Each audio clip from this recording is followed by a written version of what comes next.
Hey, Pastor Steve Waldron. I hope you're having a great day or night in Jesus. We're looking at the amazing Cambrian explosion, the fossils therein, and creation. So thanks for being here. Again, I do hope you're having a great day in Jesus. We're using as our discussion starter book, Walt Brown's wonderful 7th edition of In the Beginning. I think it's at 8 or 9 editions now. I've got so many editions floating around. But anyhow, let's get started. This is great stuff. He's a former atheist. So, the missing trunk of the evolutionary tree. What's he mean by that? In the earliest part of the fossil record, generally the lowest sedimentary layers of Cambrian rock, life appears suddenly full-blown, complex, diversified, and dispersed worldwide. People realize that many more phyla are found in the Cambrian than exist today. Complex species such as fish, worms, corals, tribolites, jellyfish, sponges, mollusks, and brachiopods appear suddenly with no sign anywhere on Earth of gradual development from simpler forms. These layers contain representatives of all of today's plant and animal phyla, including flowering plants, vascular plants, vertebrates, insects, a class comprising 4/5 of all known animals, living and extinct. They have no evolutionary ancestors. They appear, lowest parts of the geological record, fully formed, fully filled all over the earth. The fossil record does not support evolution. Now, he's got an incredible full color picture here of an insect in amber. Now, you can buy these legit on Amazon for like $17.99. I'm not sure if I have any or not.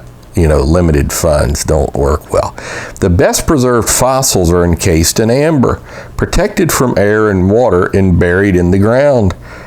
Amber, a golden resin similar to sap or pitch, usually from conifer trees such as pines, may also contain other preservatives.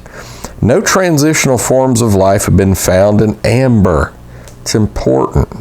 Despite evolutionary ages, saying they're 1.5 to 300 million years of age. They're not, but that's what evolution would date it. Animal behaviors unchanged from today are even seen in three-dimensional detail. For example, ants in amber show the same social and work patterns as ants today. Experts bold enough to explain how these fossils formed say that hurricane-level winds must have snapped off trees at their trunks, causing huge amounts of resin to spill out and act like flypaper. Debris and small organisms were blown into the sticky resin, which was later covered by more resin and finally buried. And in this last paragraph, it says, in a cleanroom lavatory, 30 to 40 dormant but living bacteria species were removed from intestines of bees encased in amber. I'm going to read that again. That's amazing. 30 to 40 dormant but living bacteria species were removed from intestines of bees encased in amber from the Dominican Republic.